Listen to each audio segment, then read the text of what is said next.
오늘은 광복 73주년, 우리 민족에게 하나님이 73년 전에 큰 은혜를 베풀어 주셨습니다.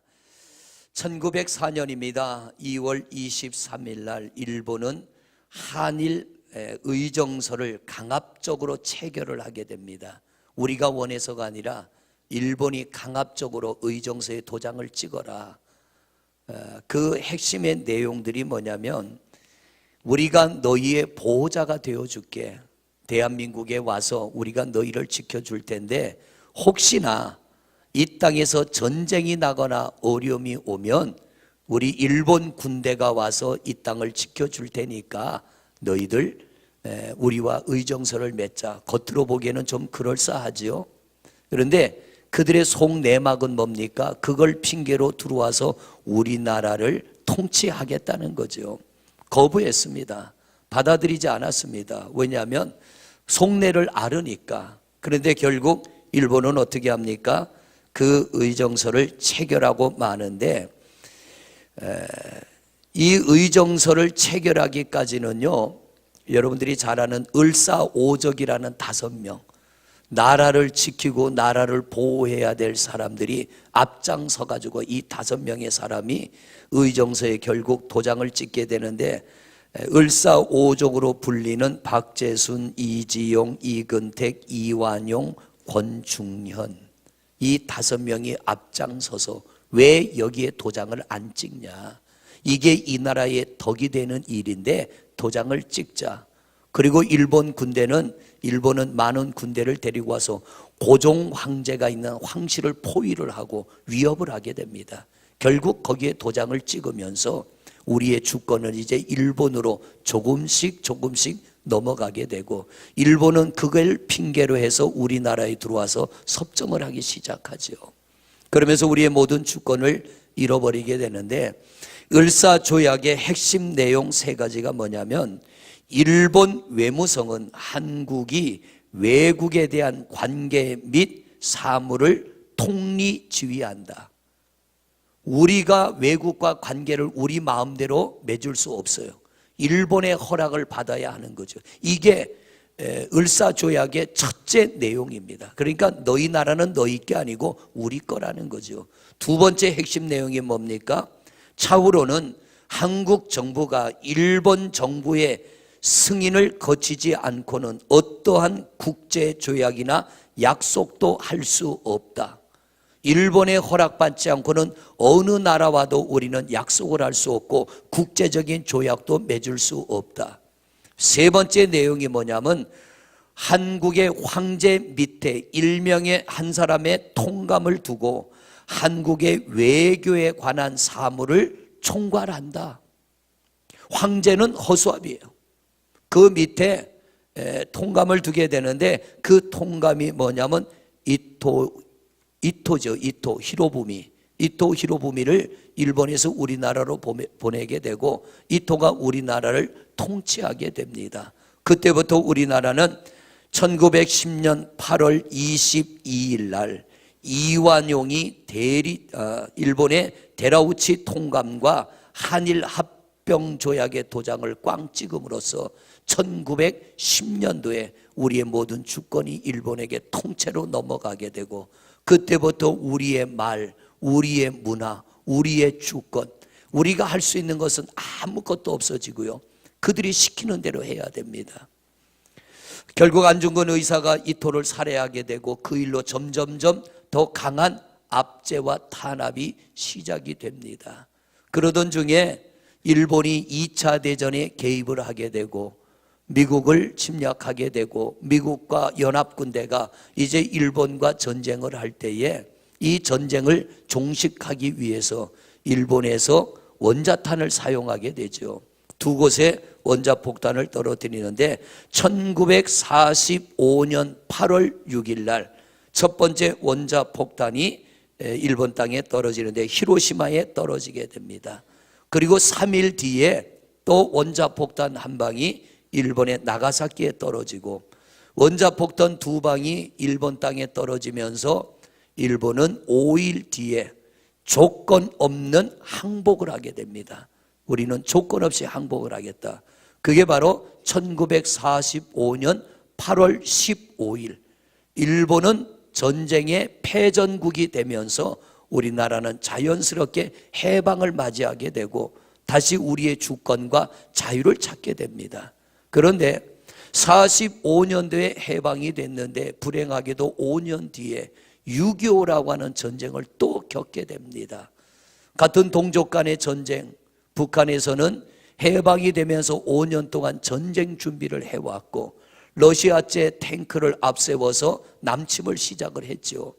3일 만에 서울이 무너지게 되고 우리나라 국토의 90%가 빼앗기게 되고 이제 이 나라가 위기에 처했을 때 또 미국에서 연합군대들이 와가지고 6.25를 도와주므로 그 전쟁이 3년 만에 휴전을 맞이하게 됩니다. 그런데 전쟁의 기록을 보니까 3년의 전쟁 속에 우리나라의 국토의 50%가 파괴가 돼버린 거예요. 50%가 파괴가 되고 민관군을 합하여 160만 명이 죽거나 다치게 됩니다. 그런데 그 당시에 전쟁에 참전했던 중국군, 북한군, 우리나라 또 유엔군 합치면 600만 명이나 되는 사람이 죽거나 다치게 됩니다. 36년간 나라 뺏기고 5년간의 자유를 누리는가 했더니 전쟁이 일어나서 3년 만에 다시 폐허가 된 이 땅이 국민소득 3만 불의 이런 경제국가 놀라운 회복을 이룰 수 있었던 것은 우리가 그동안 열심히 살은 것도 있지만 첫째는 하나님의 은혜요, 둘째는 새벽마다 깨어 기도하는 성도들이 있어서 하나님이 이 나라 이 민족을 오늘날 이만큼 회복해 하신 줄로 믿습니다. 여러분, 이 귀한 나라, 정말 많은 사람들이 희생하며 헌신하며 회복된 이 나라를 우리는 잘 지켜나가야겠습니다. 그 잘 지켜나가는 길이 뭐냐면 오늘도 살아계셔서 생사화복을 주관하는 하나님 앞에 우리가 반듯하게 서야 됩니다. 하나님 앞에 반듯하게 설 때 하나님께서 이 땅과 이 민족을 보호해 주시고 우리보다 다음 세대 또 그 다음 세대를 하나님께서 더 많은 은혜와 축복으로 지켜주실 줄로 믿습니다. 이제는 우리 다음 세대들이 더 잘 지킬 뿐만 아니라 더 발전시켜 나가야 됩니다. 오늘 성경은 우리에게 이렇게 말합니다. 예레미야서는요, 북이스라엘이 남유다가 멸망하기 직전에 하나님께서 예레미야 선지자들을 통하여 이스라엘 백성들에게 경고하는 말씀입니다. 하나님께서는 반드시 어떤 심판을 하시기 전에 경고하십니다. 살 길을 열어주신다는 거죠. 예레미야 선지자를 통하여 하나님께서 이스라엘 백성들에게 하나님의 말씀을 선포하는데 오늘 1절 말씀을 같이 보십니다. 1절 말씀 시작. 여호와께로부터 예레미야에게 말씀이 임하니라 이르시되. 하나님이 예레미야에게 말씀하십니다. 예레미야야, 너 가서 남유다 백성들에게 내 말을 네가 대신 좀 전해라. 내 말을 대신 전하는데 하나님께서 이 예레미야 선지자를 통하여 대신 전하기 원하는 말씀이 뭐냐면 2절을 보십니다. 2절 시작. 너는 여호와의 집 문에 서서 이 말을 선포하여 이르기를 여호와께 예배하러 이 문으로 들어가는 유다 사람들아, 여호와의 말씀을 들으라. 오늘날로 말하면 교회 안으로 예배하러 오는 성도들 앞에, 교회 문 앞에 서서 예레미야가 교회로 예배하러 들어오는 성도들에게 하는 말입니다. 여호와께 예배하러 이 문으로 들어가는 유다 사람들아, 하나님의 말씀을 들어라. 사람의 말을 듣지 말고 하나님의 말씀을 들어라. 오늘 하나님이 너희를 향하여 어떤 말씀을 하시는지 하나님의 말씀을 귀담아 듣고 하나님의 말씀으로 돌아오라는 겁니다. 그 하나님의 말씀이 뭐냐면 3절입니다. 3절을 같이 보십니다. 시작. 만군의 여호와 이스라엘의 하나님께서 이와 같이 말씀하시되 너희 길과 행위를 바르게 하라. 그리하면 내가 너희로 이곳에 살게 하리라. 할렐루야. 오늘 말씀의 제목입니다. 이곳에 너희로 살게 하리라. 우리가 일본에게 주권을 빼앗길 때 이 땅에서 살지 못하고 강제로 전쟁터로 끌려간 사람들이 얼마나 많았습니까? 강제징용을 당하고 위안부로 끌려가게 되고 많은 젊은이들이 일본으로 넘어갔습니다. 하나님이 지켜주지 않으면 우리 다음 세대들 이 땅에 살 수 없어요. 하나님이 우리를 지켜주지 않으면 우리에게 내일은 있을 수가 없습니다. 오늘 하나님이 말씀하십니다. 너희가 내 말을 듣고 너희가 내게로 돌아오면 내가 너희를 이 땅에 살게 해줄게. 근데 너희들이 내 말을 듣지 않고 너희들이 내게로 돌아오지 않으면 너희는 이 땅에 살 수 없습니다. 여러분, 우리 다음 세대들 주님이 이 땅에 다시 오시는 그날까지 우리가 이 자유 대한민국에서 마음껏 하나님을 예배하며 살아갈 수 있는 것은 하나님이 우리에게 은혜를 베풀어 줄 때 가능한 줄로 믿습니다. 오늘 여러분이 살아가고 있는 여러분의 가정, 여러분의 일터도요, 하나님이 우리와 함께 하실 때 우리가 우리 가정에서 또 우리의 일터에서 열심히 일하며 살아갈 수 있게 될 줄로 믿습니다. 지금 세계는 치열한 경쟁 속에 있습니다. 미국과 중국과 또 터키와 유럽이 무역 전쟁을 하고 있습니다. 총탄이 없는, 대포가 없는 전쟁을 하고 있는 거예요. 경제 전쟁을 하고 있습니다. 이기는 자만이 살아남는, 어쩌면 무기를 들고 싸우는 전쟁보다 더 무서운 전쟁입니다. 이 전쟁에서 져버린다면 일터가 없어집니다. 내가 살 집이 없어집니다. 내 나라가 위기에 빠지게 됩니다. 오늘 하나님은 우리에게 말씀하십니다. 내가 너희로 이곳에 살게 하리라. 우리가 하나님을 바르게 예배할 때 하나님께서 이 말씀, 이 약속을 이루어 주실 줄로 믿습니다. 하나님이 예레미야 선지자를 통하여 이스라엘 백성들에게 지금 말씀하시는데, 너희들 내 말을 듣지 않고 너희가 내가 하라는 대로 하지 않으면 너희는 이 땅에 살지 못해. 결국 이스라엘 백성들 어떻게 해요? 바벨론의 침략을 당하고 나라가 망하게 되고 전부 포로로 끌려가 70년 동안 종생활을 하게 됩니다. 이유가 뭡니까? 하나님 말씀을 듣지 않았기 때문에. 하나님의 말씀은 살리는 말씀이요, 하나님의 말씀은 회복케 하는 말씀이요, 하나님의 말씀은 구원의 말씀인 줄로 믿습니다. 우리가 이 말씀을 아멘으로 받고 들으면 영혼이 살고 육신이 살고 우리 자손들에게도 하나님의 은혜와 복이 임하게 될 줄로 믿습니다. 여러분, 오늘 여러분과 봉독한 예레미야서 7장 1절로 11절의 말씀에 하나님이 남유다를 살리기 위하여 그들에게 선포하는 메시지의 핵심이 뭐냐면, 제발 예배 좀 똑바로 드리라. 제발 예배 좀 제대로 드려라. 엉터리 예배하지 말고 바르게 된 예배 좀 드려라. 4절 말씀을 보십니다. 4절 말씀 시작. 너희는 이것이 여호와의 성전이라. 여호와의 성전이라. 여호와의 성전이라는 거짓말을 믿지 말라. 놀라운 일입니다. 지금 예레미야가 교회로 예배하러 들어오는 성도들에게 성전 문 앞에 서서 예레미야 선지자가 하나님이 나를 통하여 하시는 말씀을 너희는 들어라. 너희가 이 말을 듣고 하나님의 말씀대로 돌아오면 이곳에 너희가 살게 되리라. 그런데 너희가, 제사장들이, 선지자들이 이곳이 하나님을 예배하는 성전이라고 부르는데 그들의 거짓말이다. 왜냐? 이들은 이미 타락하고 범죄하여 하나님을 떠났기 때문에 이 예배당에는 하나님이 임재하지 않는다는 거예요. 타락해버렸기 때문에. 이 말은 곧 뭐냐면 너희들 하나님께로 돌아와서 바른 예배를 드리라고 하는 겁니다.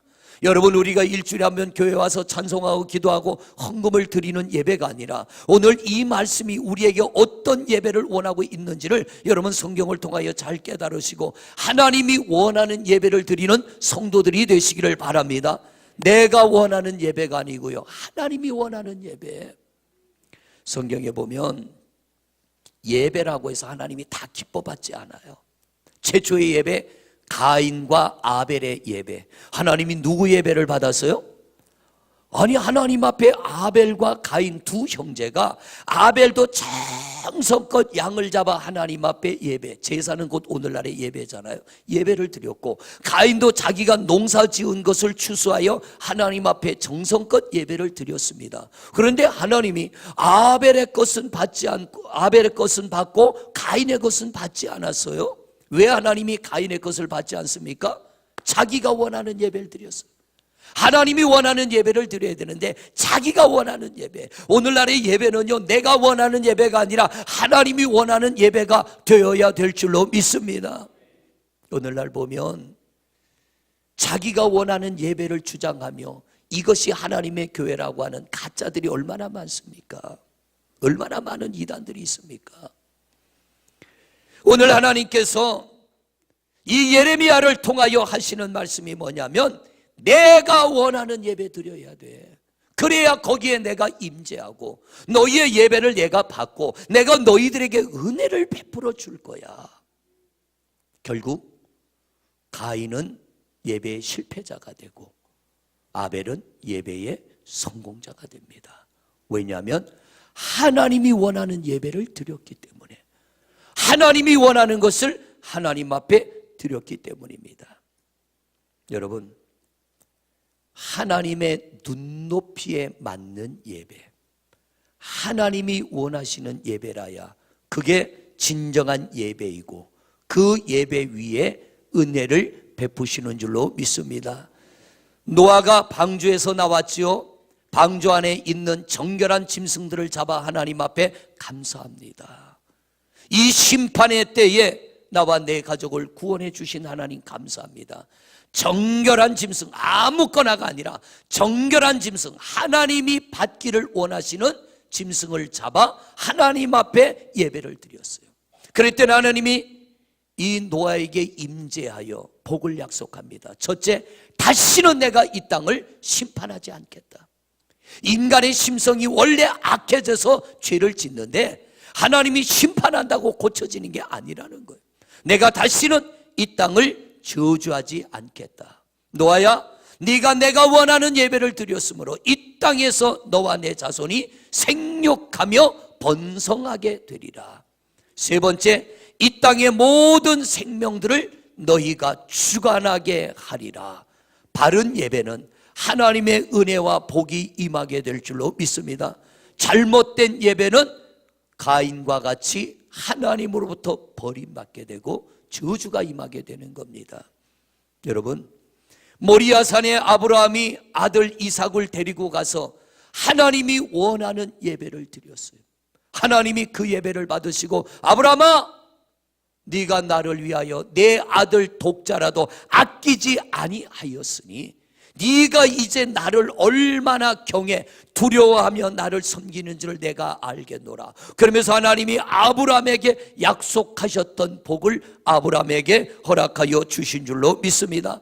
솔로몬의 예배도 그렇습니다. 한꺼번에 어마어마한 예배를 하나님 앞에 올려드렸어요. 하나님이 임재하여 받으시고 솔로몬에게 또 복을 약속하십니다. 성도 여러분, 그러면 하나님께서 오늘 말씀에 예레미야를 통하여 이스라엘을 책망하고 있습니다.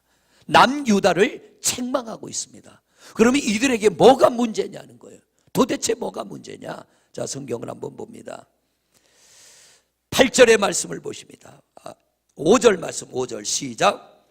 너희가 만일 길과 행위를 사목에 바르게 하여 이웃들 사이에 정의를 행하며 또 이방인과 고아와 과부를 압제하지 아니하며 무죄한 자의 피를 이곳에서 흘리지 아니하며 다른 신들 뒤를 따라 화를 자초하지 아니하면 또 있습니다.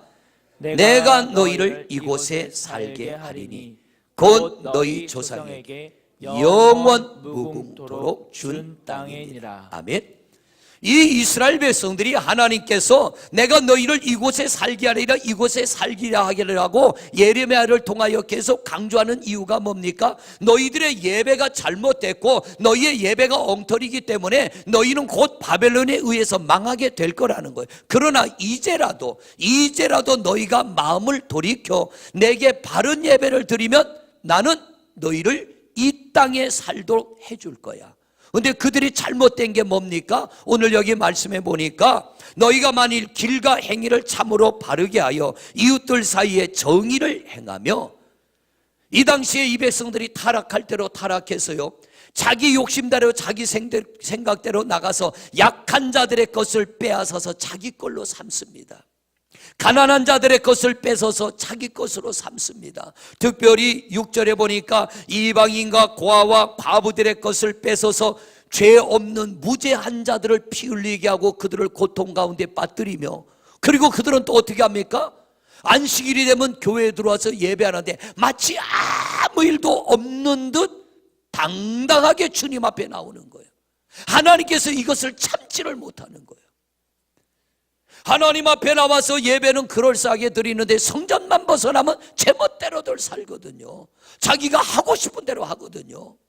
정직하고 진실한 자들의 것을 뺏어가지고 자기 것으로 삼고, 하나님 앞에 가서 예배만 하면 하나님이 우리를 용서해 주실 거야, 하나님을 사랑해 주실 거야. 근데 하나님 뭐라고 그래요? 아니야, 나는 너희 예배 받지 않아. 나는 너희 예배에 관심이 없어. 여러분, 우리가 주일날이 되면 이렇게 나와서 예배하는 것도 대단한 일입니다. 그런데 더 중요한 건 뭡니까? 우리가 이 성전을 벗어나서 하나님 앞에 정직하게 진실하게 살아야 된다는 거예요. 하나님은 예배에만 관심이 있는 게 아니라 이 성전을 벗어난 우리의 삶에 하나님의 관심이 있는 줄로 믿습니다. 조금 덜 벌면 어떻습니까? 조금 덜 쓰면 어떻습니까? 하나님이 원하는 게 있잖아요. 바르게 살기를 원하고, 진실하게 살기를 원하고, 깨끗하게 살아가기를 원하는데, 사는 건 엉터리로 살면서 하나님 앞에 나와서 복을 주세요. 하나님, 우리 예배를 받아주세요. 하나님, 우리에게 은혜를 베풀어 주세요. 이렇게 할 때 하나님께서 뭐라고 그래요? 나는 너희 예배를 받지 않아. 나는 너희 예배에 관심이 없어. 여러분, 내가 너희를 이곳에 살게 하리라. 이 말씀이 우리 가운데 이루어지기를 원한다면 우리가 이 성전을 벗어나서 정직히 살아가시기를 바랍니다. 진실하게 살아가시기를 바랍니다. 약한 자의 것을 내가 힘이 있다고 내 것으로 만드는 것이 아니라 오히려 약한 자를 긍휼히 여기고 고아와 과부들을 긍휼히 여기라고 그랬잖아요. 그런데 이 백성들이 타락하고 나니까 오히려 그들의 것을 뺏어서 자기 것으로 삼는 거예요.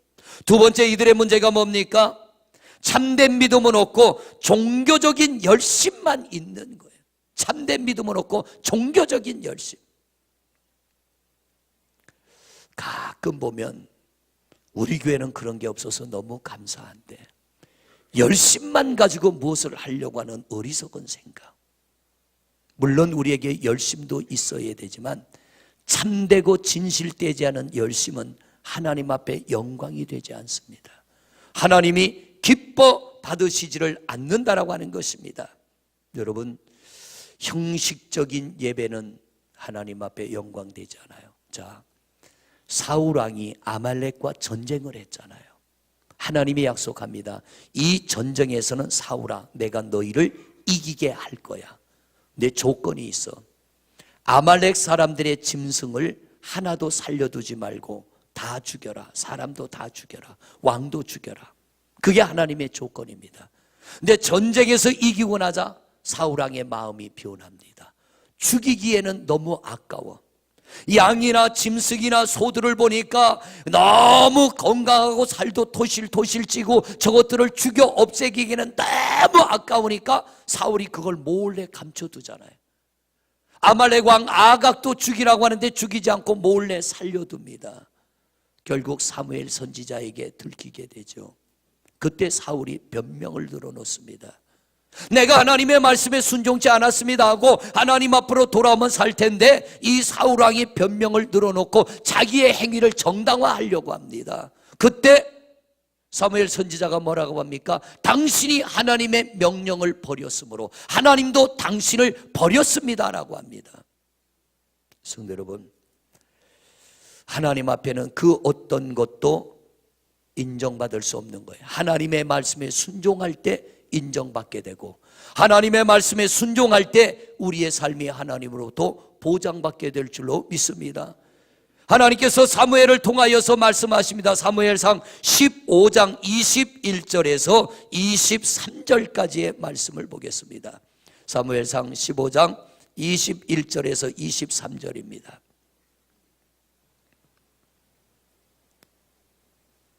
같이 읽습니다. 시작. 다만 백성이 그 마땅히 멸할 것 중에서 가장 좋은 것으로 길갈에서 당신의 하나님 여호와께 제사하려고 양과 소를 끌어왔나이다 하는지라. 또 사무엘이 이르되 여호와께서 번제와 다른 제사를 그의 목소리를 청종하는 것을 좋아하심 같이 좋아하시겠나이까. 순종이 제사보다 낫고 듣는 것이 수양의 기름보다 나으니. 할렐루야. 하나님이 진짜 원하는 게 뭐라는 거예요? 하나님의 말씀에 순종하기를 원하는 거예요. 하나님이 원치 않는 양이나 소를 잡아 하나님께서 이 제사를 받아주시고 우리에게 복을 주세요 하는 이런 쓸데없는 제사보다는 하나님의 말씀에 순종하는 것을 하나님은 더욱 기뻐하신다는 거예요. 성도 여러분, 우리 하나님 앞에 이 예배가 상달되기를 원한다면 우리가 성전을 벗어나서 세상에서의 삶이 바르고 정직하고 진실하게 살아가는 우리 성도님들의 삶이 되시기를 바랍니다. 여러분, 예배가 면죄부가 아닙니다. 하나님 앞에 나와 예배만 드린다고 내 모든 죄와 내 모든 잘못과 내 모든 허물이 다 덮여진다고 착각하지 마세요. 내가 하나님 앞에 와서 잘못을 고백하고 인정하고 하나님, 내가 정직히 살겠습니다, 내가 진실히 살겠습니다 할 때에 하나님이 우리의 보호자가 되시고 인도자가 되시고 우리의 삶에 복을 주실 줄로 믿습니다. 하나님이 원하는 건요, 가슴을 치며 그분 앞으로 돌아오기를 원하는 거예요. 예배만 드린다고 모든 게 다 되는 줄로 죄송합니다. 착각이요. 오늘 이 말씀을 통하여 하나님이 강력하게 말씀하십니다. 너희의 그 자세는 신앙이 아니라는 거예요. 너희의 그 자세는 예배가 아니라는 거예요. 하나님이 원하는 것은 우리의 옷을 찢는 것이 아니라 마음을 찢기를 원하고 우리의 삶이 그분 앞에 바르게 돌아오기를 원하는 겁니다. 성도 여러분, 조금 손해보는 것 같고 내가 남들보다 조금 어리석게 사는 것 같아도 정직히 진실히 살아갈 때 전능하신 능력의 하나님이 여러분의 온전한 보호자가 되어주실 줄로 믿습니다. 세 번째입니다. 11절 말씀을 보십니다. 11절 말씀 같이 읽습니다. 시작. 내 이름으로 일컬음을 받는 이 집이 너희 눈에는 도둑의 소굴로 보이느냐. 보라, 나 곧 내가 그것을 보았노라. 여호와의 말씀이니라. 자, 나가서 살 때는 약한 자의 것, 없는 자의 것, 힘없는 자의 것을 빼앗아서 내 멋대로 내 것으로 삼으며 그것 가지고 불법으로 뺏은 것을 가지고 하나님 앞에 와서 하나님, 양을 받아주세요, 염소를 받아주세요, 소를 받아주세요 하고 빼앗은 것을 가지고 너희가 내게 와서 제사할 때 내가 그걸 받겠냐는 거예요. 내 집이 도둑놈의 소굴이냐, 성전이 도둑놈의 소굴이냐, 그건 아니라는 거예요. 가장 정결하고 가장 깨끗한 것이 하나님 앞에 드리는 예물이어야 되고 가장 정직하고 진실한 입술이 하나님을 예배하는 입술이 돼야 되고 우리 하나님이 진정으로 원하는 것은 정직함과 진실함인 줄로 믿습니다. 사랑하는 성도 여러분, 재물도 중요하지요. 그러나 재물 이상으로 중요한 게 뭡니까? 하나님이 원하는 삶을 사는 거예요. 깨끗함의 삶을 사는 거예요. 오늘 하나님께서 예레미야를 통하여서 내 이름으로 일컬음을 받는 이 집이 너희 눈에는 도둑놈의 소굴로 보이느냐. 성경을 보면요, 영적으로 타락하면 반드시 따라오는 게 있습니다. 육적인 환난입니다. 육적인 시험입니다. 그런데 그 어떤 육적인 시험과 환난 속에서도 하나님 앞에 영적으로 바로 서면 따라오는 게 있습니다. 육신의 회복입니다. 삶의 회복입니다. 여러분, 내가 너희로 이곳에 살게 하리라. 이 나라 이 민족이 주님 오시는 그날까지 우리 하나님을 마음껏 예배하는 민족이 되기를 원한다면, 오늘 여러분들이 머물러 있는 삶의 자리에 언제까지고 내가 있기를 원한다면 우리 하나님 앞에 진실한 예배자가 되시기를 바랍니다. 오늘 말씀이 여러분에게 좀 부담은 되실 겁니다. 여러분에게만 아니라 제게도 부담이 돼요. 진실하게 산다는 건요, 희생입니다. 진실하게 산다는 건 당연한 거지만 이건 헌신입니다. 자기 포기가 되지 않고는 그렇게 살아갈 수가 없는 거예요. 그런데 이 남유다가 예레미야 선지자를 통하여 주시는 이 말씀을 거절합니다. 결국 바벨론에 의하여 그냥 망한 게 아니라 아주 폭삭 망해버리고요, 70년이나 포로로 끌려가서 고통 가운데 살게 됩니다. 오늘 이 말씀을 역으로 뒤집어 볼까요? 회복의 길이 있습니다. 사는 길이 있습니다. 하나님 앞에 정직히 서는 겁니다. 우리 하나님 앞에 깨끗하게 서는 것인 줄로 믿습니다.